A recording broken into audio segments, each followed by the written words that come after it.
Dani. ഇപ്പോൾ ശ്രീമതി ബിന്ദു കൃഷ്ണ നമുക്കൊപ്പം telephone line ചേരുകയാണ്. ബിന്ദു കൃഷ്ണ, വിസ്മയ കേസ് കേരളം എങ്ങനെ ചർച്ച ചെയ്തതാണ് എന്ന് നമുക്കറിയാം. അതിൽ കിരൺകുമാറിന് ജോലി നഷ്ടപ്പെടുന്ന സാഹചര്യമൊക്കെ മാതൃകാപരമായി തന്നെ കണ്ടിരുന്നതാണ്. പക്ഷേ ഇപ്പോൾ 30 ദിവസത്തെ പരോൾ അനുവദിച്ചിരിക്കുന്നു. അതും റിപ്പോർട്ടുകൾ എതിരായിട്ടും പരോൾ അനുവദിക്കപ്പെടുന്ന ഒരു സാഹചര്യം ഉണ്ടായിരിക്കുന്നു. അതിനെ താങ്കൾ എങ്ങനെയാണ് നോക്കിക്കാണുന്നത്? കേരളത്തിലെ ഗവൺമെന്റ് കുറ്റവാളികളോടൊപ്പമാണ് എന്ന് ഓരോ കേസിലും നമുക്ക് വ്യക്തമാകുന്നതാണ്. ഈ ഉത്ര വധക്കേസ് ഉണ്ടായ നാളുകളിൽ കേരള പോലീസ്, അഞ്ചൽ പോലീസ് ഈ കേസ് അട്ടിമറിക്കാൻ ആണ് ആദ്യഘട്ടത്തിൽ ശ്രമിച്ചത്. പിന്നീട് വലിയ ജനകീയ പ്രക്ഷോഭങ്ങൾക്കൊടുവിലാണ് ഈ ഉത്ര വധക്കേസിന്റെ അന്വേഷണം നടക്കുകയും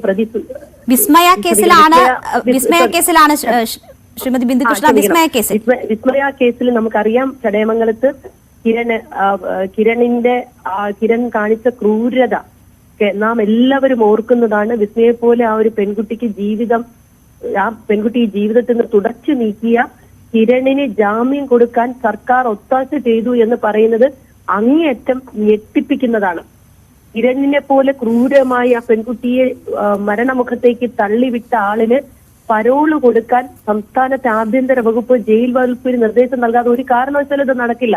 സംസ്ഥാനത്തെ ആഭ്യന്തര വകുപ്പ് മന്ത്രിയായ മുഖ്യമന്ത്രി അറിയാതെ ഒരു കാരണവശാലും ഇത്തരം നിർദ്ദേശങ്ങൾ നടപ്പാക്കാൻ ജയിൽ വകുപ്പിനോ മറ്റൊരാൾക്കോ കഴിയില്ല.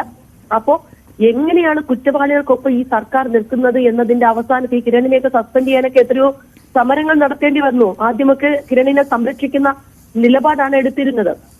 അതുപോലെ തന്നെ കൊടിസുനിയെ പോലെയുള്ള കൊടും ക്രിമിനലുകളെ ജയിലിൽ നിന്ന് പുറത്തേക്ക് വിടുന്നത് കേരളീയ സാമൂഹ്യ ജീവിതത്തിൽ എത്രയേറെ ബുദ്ധിമുട്ടുകൾ ഉണ്ടാക്കും, പ്രതിസന്ധികൾ ഉണ്ടാക്കും. ഇനിയും ക്രൂരമായ ഏതൊക്കെ കൊലപാതകത്തിന് കേരളം സാക്ഷിയാകേണ്ടി വരും എന്ന സംശയം കൂടി നമ്മുടെയൊക്കെ മുന്നിലുണ്ട്.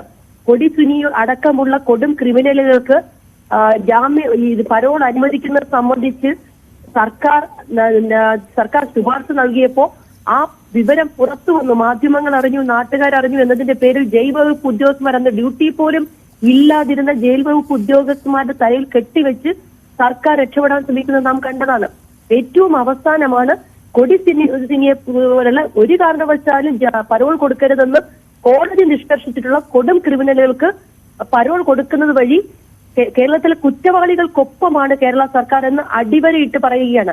വിസ്മയ കേസിലെ പ്രതി കിരണിന് കിരണിന് പരോൾ കൊടുത്തത് അങ്ങേയറ്റം പ്രതിഷേധാർഹമാണ്. കേരളത്തിലെ സ്ത്രീകളുടെ സുരക്ഷയുടെ കാര്യത്തിൽ ഈ സർക്കാർ കാണിക്കുന്ന അലംഭാവത്തിന്റെ ഒരു ഭാഗമായി മാത്രമാണ് കിരണിന് പരോൾ കിട്ടിയതെന്ന് നമുക്ക് കാണാൻ കഴിയുള്ളൂ. പോലീസ് റിപ്പോർട്ടും മറ്റെല്ലാ റിപ്പോർട്ടും എതിരായിട്ട് കൂടി കിരണിനും കൊടിസുനിക്കും ജാമ്യം കൊടുത്തു എന്ന് പറയുന്നത് എന്തിനാണെന്ന് കേരളത്തിന്റെ മുഖ്യമന്ത്രിയും മാർക്സിസ്റ്റ് പാർട്ടിയും പൊതുസമൂഹത്തോട് പറയേണ്ട സമയമാണിത്. ശരി, എന്തായാലും ആഭ്യന്തര വകുപ്പ് അറിയാതെ ഇത്തരം നടപടികൾ ഉണ്ടാകില്ല എന്നതാണ് ശ്രീമതി ബിന്ദു കൃഷ്ണയും ചൂണ്ടിക്കാണിക്കുന്നത്. എന്തായാലും വലിയ വിവാദം